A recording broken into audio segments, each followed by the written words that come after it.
कि संजय चौहान के कमेंट आइल बा कि हमरा नाम के शायरी बना द भैया। तो भैया ये तोहरे नाम के शायरी बा दोस्तों।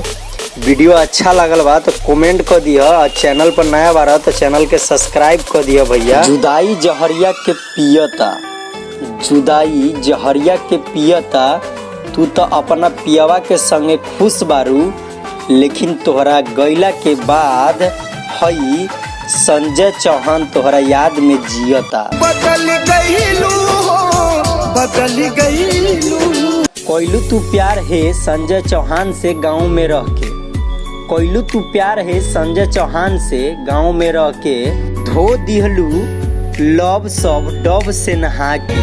धो देहलू लव सब डब से नहा के। क्या अरे अरे अरे रुको भाई, अभी तक वीडियो के लाइक नहीं थे कैले तो लाइक कर दो, चैनल पर नया बारा तो चैनल के सब्सक्राइब कर दो।